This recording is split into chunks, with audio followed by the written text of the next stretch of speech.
talk to me more about vision, because that is something that I see in the games I've worked on, and the projects I've had. You always need one person to kind of carry the torch of that vision, but then has to Yeah. light kind of smaller flames among the team and keep those flames alight, right? It's Yes. like you have this one kind of torch.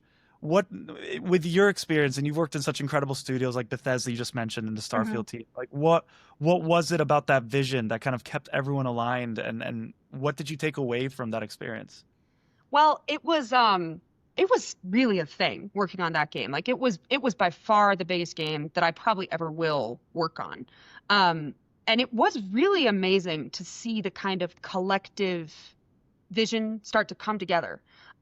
Specifically, the way that like the development of that worked was those like kind of smaller flames you were talking about, where like the different cities would have a team that, all were working together on this particular city in Starfield, or the companions would have a team that was working on like this particular feature of the game. And every month we all kind of tried to like come together to make sure that everybody was on the same page. So it is a daunting effort to make sure that everyone kind of understands like that vision. But if you have leaders that you can trust, that is really, in my opinion, where a lot of it comes from. You yourself don't necessarily, as a dev on a team of 800 people, I don't need to know exactly what the vision for this one really tiny planet that my work doesn't touch is. But I should know who to ask, and they should know the answer. So again, like in these giant AAA situations, you can't always expect every single person to know everything about the world, but they should be experts in the part of the world that they touch, and they should know exactly who to ask to get answers about parts that they don't touch. Now, that is obviously extremely different than indie, where you often, like on our team, I would say that the creative vision holder is me and my sister collectively. But for levels, it's me, and for the systems, it's Cece. So, there is some like messiness, but before we tell our business partners anything, Cece and I always talk about it to make sure that we're on the same page. And I think that a really good leader and a really good creative director is somebody who can sometimes say, this isn't how I imagined it, but you are the person who is the owner of this, whose swim lane this is in. And so I trust you enough as my business partner that you understand that this will be fun for players in a certain way. A good example in our game is we have a flight system, like a physics-based sort of glider flight system. Um, I am not a math person, and I have not played a ton of games with flight in them. Cece, my younger sister, is very good at math, very good at science, loves birds, has always played flight games, like whatever. So when we were first building our flight system, we both knew we wanted to have a flight system. The first thing that Cece turned into me, I was like, this is unplayably hard. Like, I don't know what we're going to do. Like, I think you might need to rethink this. It's a little too much. And Cece was like, no, practice with it for 20 minutes and then come back and tell me if it's too hard.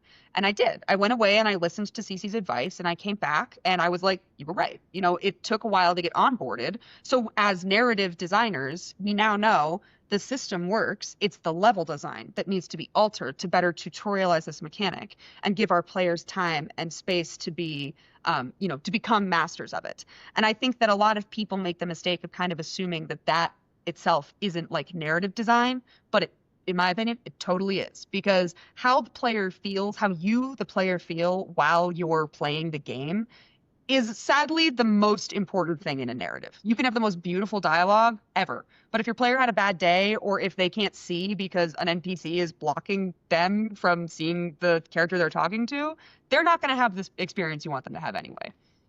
And I love how you talk about autonomy and giving ownership. I think that's something that in larger companies, and I would imagine in AAA as well, there just doesn't seem a lot of ownership going around No. because the Yeah. stakes are so high, and Mm. because there's a lot of money being invested in these projects. I don't want to say micromanagement, because I think that's an extent of it. I'm sure it does exist, but I don't want to be pessimistic straight off the bat. Sure. Yeah. But I, but I would say that a lot of it is just kind of just hovering over people and making sure that, hey, are you following this line? Because this is what I hmm communicated to my manager, who's two steps above me, and you're two Yes. steps below me. And it's this constant kind of like people. if these games are meant to be experiences created by people that really believe in like the game itself and are trying to craft these, they're on the ground building the very thing. And Yeah, if you don't give them ownership or at least the voice to express what they feel could be good, and you have to toe a very strict line, that's where you kind of lose the fun and you lose kind of just the totally. passion that's behind these And games. it's, I will tell you, it is hard to do this job when you don't enjoy some part of it. Like you don't have to love the game you're working on. I very much believe that. I have worked on games that weren't the kind of games that I play. Almost everybody I know has worked on a game that they were like, this particular project I don't love. However, the camera system I built is incredible. This level I designed, I love. We made this whole new lighting architecture just for this, and that's my work, and that's so cool. And that's one thing about game design as a career that I think is really difficult is you need to find a way to find your work fulfilling when all you did today was like put cubes in an empty room. You know what I mean? But you, the designer, have to have in your own head the vision of what it will be. And you, it is your responsibility, in my opinion, as a designer, to be able to clearly communicate that. If your boss, two levels above your boss, asks you, why did you add this hallway? The design doesn't call for hallways. You can say, oh, but won't it be so cool? The player will have this tense moment where they go from this room to this room, and the hallway provides a nice cool down, you know? So they'll be like primed to have that new experience in the next room. And in my opinion, that is where a lot of like jargon comes in. If you know what you're talking about and you have done your research and you have reasoning behind your designs, you become much harder to argue with, and people are much more likely to trust you. So at least for me, in those situations where I have had a bit of, micromanagey tendencies, which I think happens with everybody. I mean, I catch myself doing it, and I work a team of 4 people.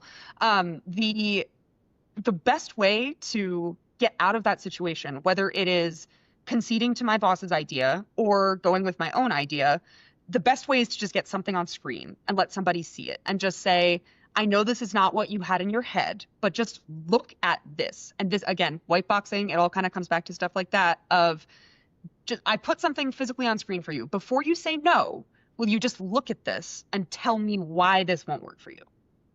It's avoiding assumption-based thinking. I think Absolutely, which is that's so hard. When you are making a game and you're like, I think I know what's going to be fun. I think I know what the player's going to want to do. It can be really hard when someone's like, I think you might have been wrong about that. you are not the user is like literally in product. That's Yes. all. When I before I got into games, I studied a lot of product and just was a product manager in other companies. But it always goes back to you are not the user, and we forget Yes. that sometimes. And I think part of the difficulty is that in games, like you are sometimes the user. You do sometimes feel very strongly who the player is, and maybe you represented them, or maybe you you talk for the you've Yes. spoken to so many of them and you just have this really strong idea, but then there's that Hmm. other person in the room that says, well, what about this type of player, and Absolutely. all players are the same. So how do you size like your player groups? How do you know who is going to be appealed to your game that you're building right now with Walk in the Sure. Park? I think that is a lot about, I mean, it does some of that does come down to datification and a little bit of market research of looking at what young, we're making a game for younger audiences. So we're looking at what types of environments are popular with younger audiences right now. What types of gameplay are they liking? They love social games. We wanted to make multiplayer games anyway. How fun. So that, it does come down to that. But kind of like what I was talking about with flavor earlier, I think building your player group also comes down to building the group of people who you are okay if they don't play your game. Like people who love first person shooters and play, Call of Duty competitively online will probably get nothing out of a walk in the park game. But, you might. And even if it's not your favorite game ever, because you grew up playing Nintendo games, you'd probably recognize something in When We Come Back and find it compelling for at least 30 minutes. And I think that when we're trying to like sort people into those groups, we have to remember that different levels of engagement too. Like the guy who plays Call of Duty competitively online might never pick up when we come back unless he is a kid.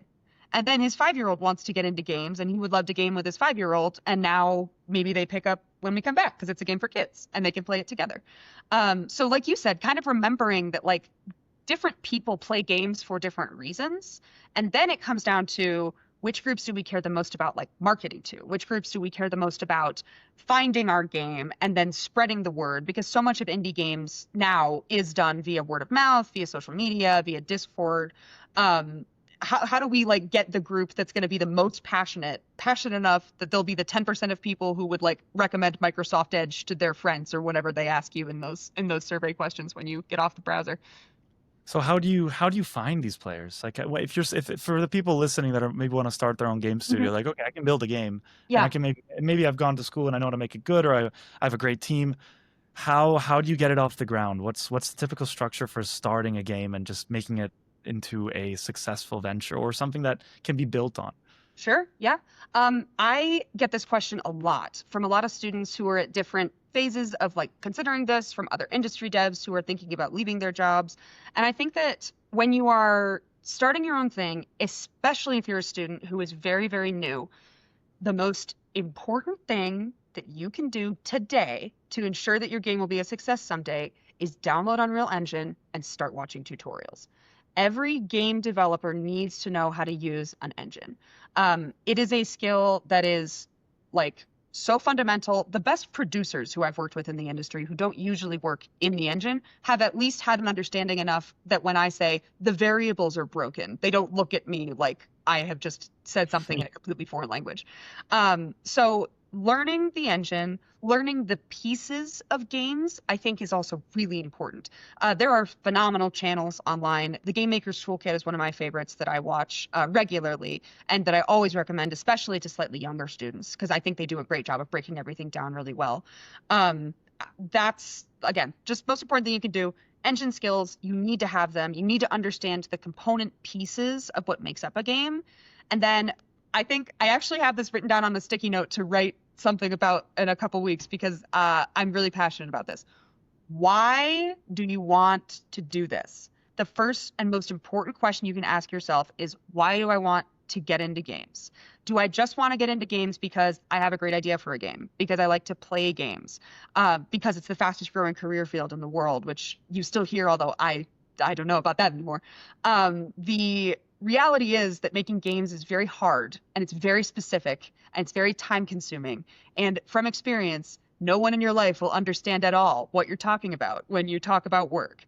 And so, as someone with an idea, with a drive, you need to decide if it is worth it for you to keep working on that idea every single day for 5 hours while you're learning a software that you don't know. Um, I hate to be a dream crusher on this, but I think that it's so important for people to understand the reality of this, which is that the vast majority of your time when you are making games is not fun. It is work. It is hard work. It is time investment. It is learning psychology. It is learning color theory. It is learning about code. It is learning how to fight with your sister and then get along at dinner. Like, there's so much that goes into building a game, especially building one by yourself, that I think that the best thing you can do, download Unreal, follow some tutorials, build something really simple. Epic themselves has some great tutorials.